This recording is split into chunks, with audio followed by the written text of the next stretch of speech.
Morning, my wonderful friends, on this beautiful Resurrection Sunday, the day where we celebrate the greatest of all events in history, the weekend where we celebrate the death and resurrection of our Lord Jesus Christ.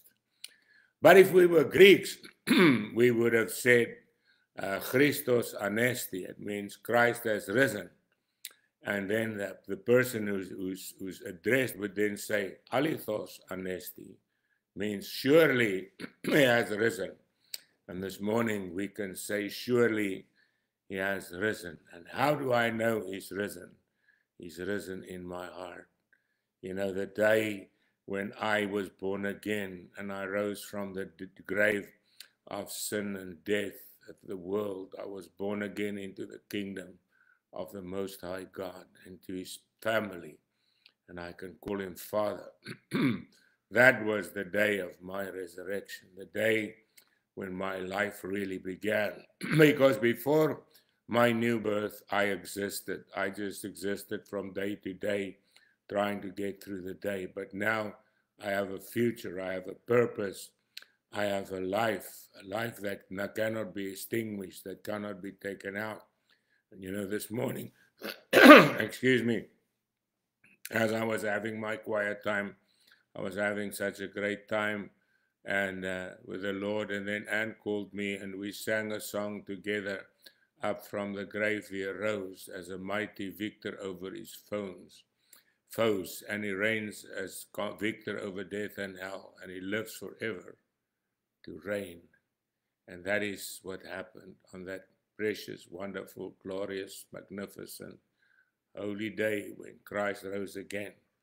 Now, the biblical narrative of this is in John chapter 20, or one of it, where the Bible tells us that the first day of the week, Mary Magdalene, you know, Mary Magdalene was the one out of which the Lord drove devils. She was a prostitute, and God saved her, and she got changed by God from a sinner to a saint. And her name is in the Bible. Isn't it amazing that God honored those people by putting them in the Word?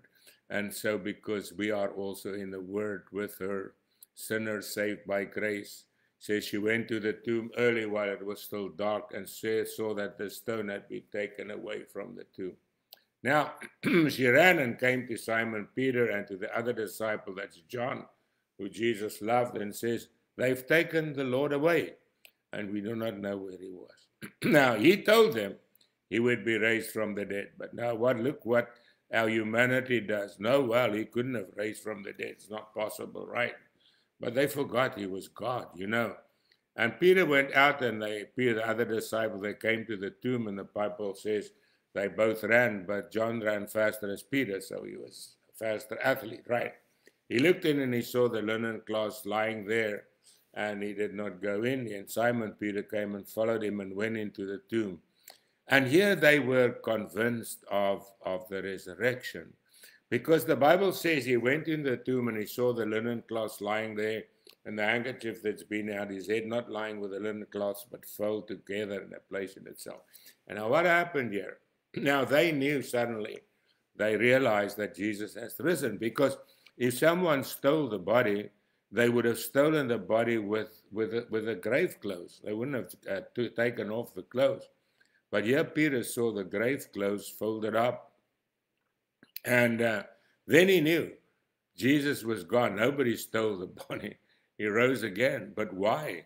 He was suddenly not clothed in a natural clothes. He was clothed in spiritual clothes, because the Bible says in 1 Corinthians 15, a natural body is sown and a spiritual body is raised. So Jesus was raised. That dead human body was suddenly changed. Sin, hell, and death was left in the grave. And he rose in the fullness of eternal life, and his glory and power and majesty, totally pure and holy. And suddenly there was a miracle that happened there. Humanity and divinity became one in Jesus Christ. And so that's the miracle of us as well. We are human, but we become one with God through the resurrection of Jesus. Paul says we are one spirit with God, right? Now we find that Jesus, he identifies so with humanity that he not only became a man and died, but he rose in eternal life with this human body that he took out of the power of sin, hell, and death, and he brought it into the glory of the children of God as a example for us, right? And now the Bible says he saw and believed, for they did not know as yet the scripture that he must rise again. Then they went away to their own homes.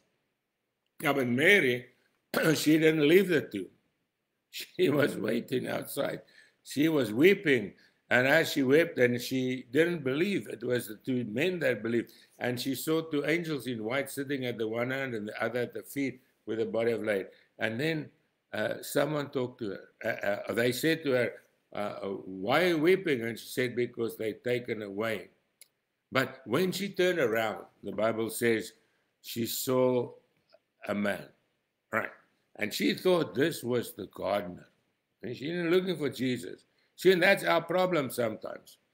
We look for Jesus and he's right there and we don't recognize him. You see?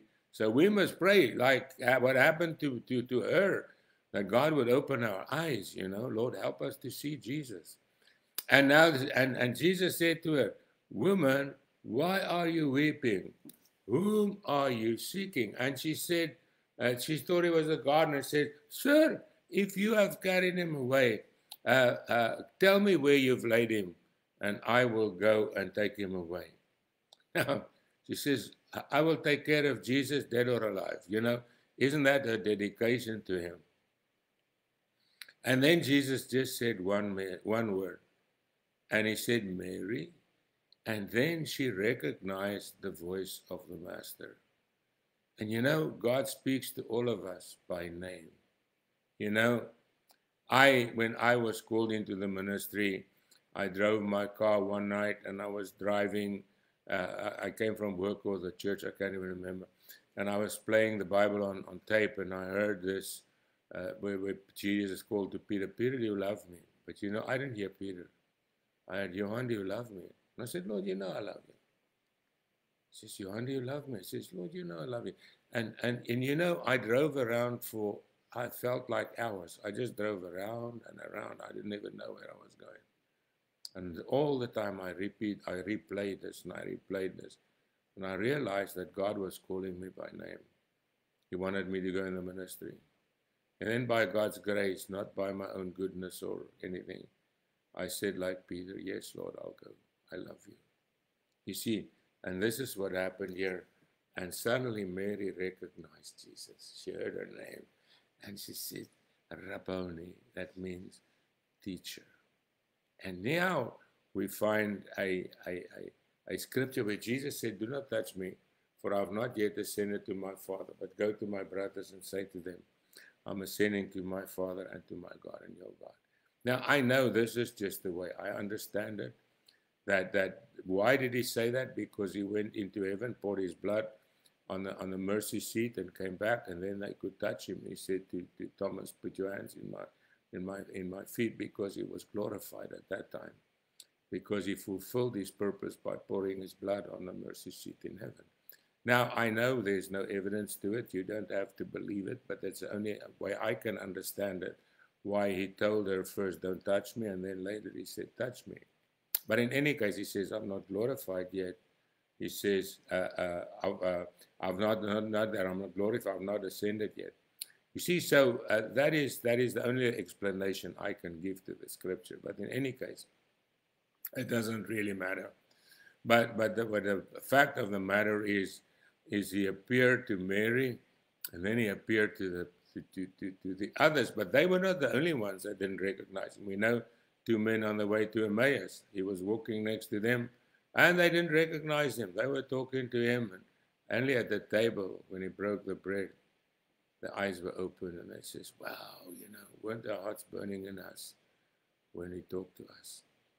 And you see, that's what we have today, the burning fire of the new life of Christ, of the resurrection within us.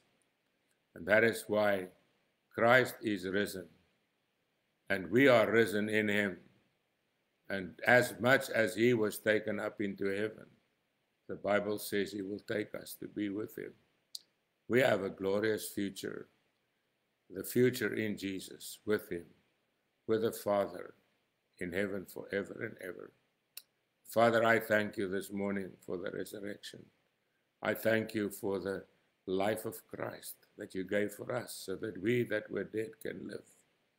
That his body was broken so that we could be made whole. And I pray on this resurrection day, if there's anyone amongst us who's sick, God, that resurrection power will take away all sickness. That where there's lack, that you will supply every need in abundance. And Lord, where there's bondage, there will be freedom. In Jesus' precious name. Amen. Well, God bless you. Have a wonderful day.